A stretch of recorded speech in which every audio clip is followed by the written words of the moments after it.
A blessed day to everyone. I am Eliza Sendon and welcome again to day 207 of 365 Daily Devotion with Bible Character Edition, and today is June 25, 2026, and yung title ng devotion natin na ito ngayon is When God Patience Runs Out.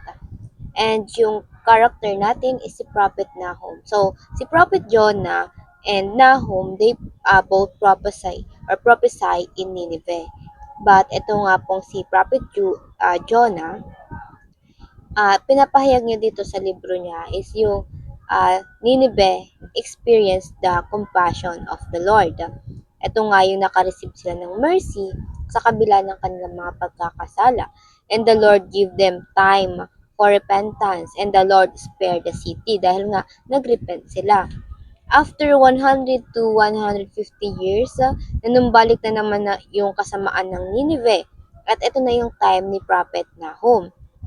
Dito sa book ni Prophet Nahum, this emphasize God justice naman. Since they going back again in doing evil, dito naman sa Book of Nahum, they receive judgment. So kung sa time ni Jonah ay they receive mercy, dito naman ay judgment. This time the Lord spoke for the punishment, and the city was destroyed.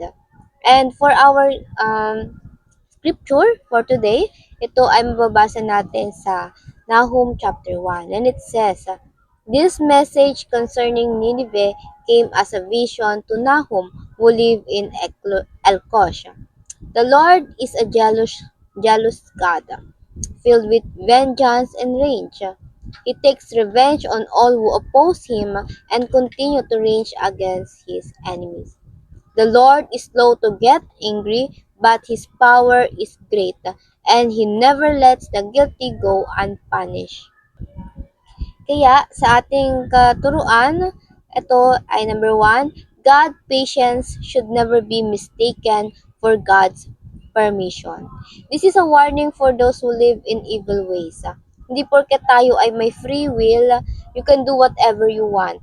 Na kahit kasamaan ay sa tingin mo ay permitted na yun ng Diyos kasi nagagawa mo, napagpapatuloy mo. Marahil ngayon hindi mo pa nararanasan yung consequence or judgment ng Diyos doon sa lahat ng ginagawa mo. It is because God is slow to anger. He wants you to realize repentance. Gusto niya pang magrepent ka doon sa mga maling nagagawa mo, sa mga kasamaang nagagawa mo. But again, the judgment is still certain. Yes, the Lord is merciful, at ayun yung pinakita sa book of Jonah. The Lord waited us to come for repentance. And pangalawa, the God who shake nation is the same God who shelter his people. So during this time, itong Assyria, they are powerful. Si Nahum, nag-prophesy siya against them. But the Lord also gives shelter and comfort to those people through Nahum.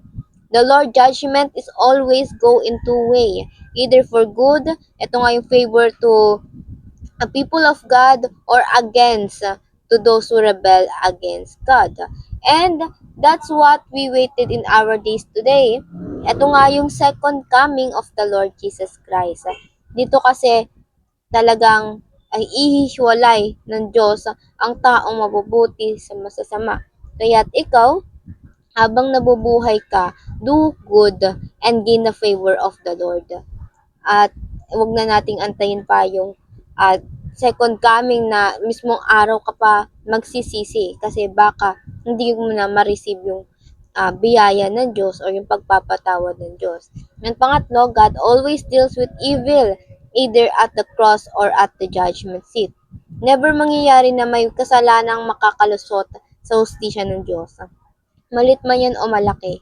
Ang judgment ng Diyos maaaring mangyari kahit patay na yung physical body ng tao. At ayun yung pinakamasaklap. At yung pinakamasaklap na mangyayari naman is yung patay ka na, pero yung kaluluwa mo ay makakaranas pa rin ng judgment. That kind of judgment ay walang paraan makapagsisi pa.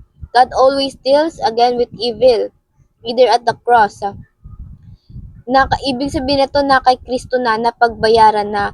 So all you have to do is to believe and be faithful to Him, kay Jesus Christ. Pero kung hindi, the judgment will serve at your body. Ikaw mismo ang haharap at aako ng mga kasalanang ginawa mo.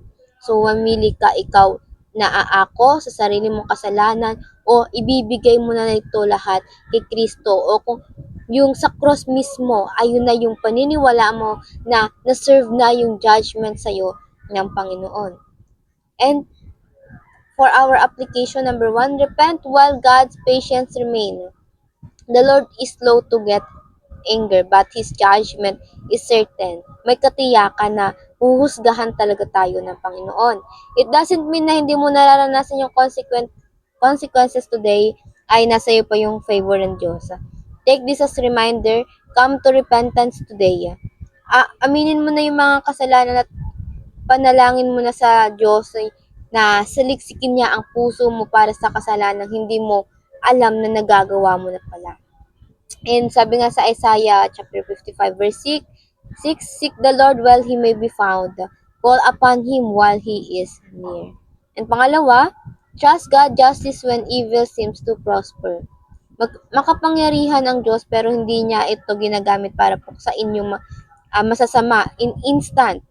Kaya kung ang Diyos mapagpasensya at nagbigay pa sa atin ng pagkakataon sa kabila natin mga kasalanan, and so we have to be patient too and to others and wait the Lord's judgment to serve them. Hayaan mo na ang Diyos ang magparusa sa kanila. He never lets again the guilty go unpunished. Pagkatiwalaan natin ang salita ng Diyos. Pangatlo, run to Christ as your refuge.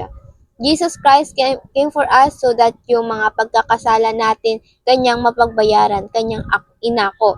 Again, lahat tayo ay makasalanan. No one deserve this grace. Pero ang Diyos mapagmahal, binigay niya sa atin si Jesus Christ. At yung lahat ng kasalanan natin, dahil nga inako ni Jesus Christ, lahat ng yun ay napagbayaran na. Even yung mga magagawa mo palang kasalanan, napagbayaran na yun ni Jesus Christ. But it's either, again, kung di ka maniniwala kay Kristo, yung katawan mo mismo, yung mag-aako, gagawa nung or magre-receive nung judgment ng Diyos. Again, it's either sa katawan ni Kristo o sa sarili nating katawan, marireceive yung judgment. And now for our reflection, why is Jesus our refuge? And before we finally end, let's have a short closing prayer. And let's pray everybody. Heavenly Father, we thank you, Lord, for you are a righteous Lord God, and you judge fairly, Lord God. Lord, thank you for you being our refuge, Lord God, and for always guiding us, protecting us, and leading us to your ways, Lord God. Lord, we prayed also, Lord, na mapatawad mo kami, Lord, sa aming mga nagagawang pagkakasala. Tuwirin mo ang aming mga puso, Lord, at tulungan kami i-lead yung ibang tao towards you, Lord. And help our activities in everyday, Lord God. Help us to be more productive each day, Lord God. Ikaw nawa ang manguna at madakila sa bawat gawain namin, Panginoon. In Jesus' name I pray. Amen and amen and amen. At ayun lang po. I hope marami tayong natutunan at matututunan pa. And I pray na sana sama-sama sana tayong lumago para sa Panginoon. See you again tomorrow for our devotion. Have a nice day ahead and God bless.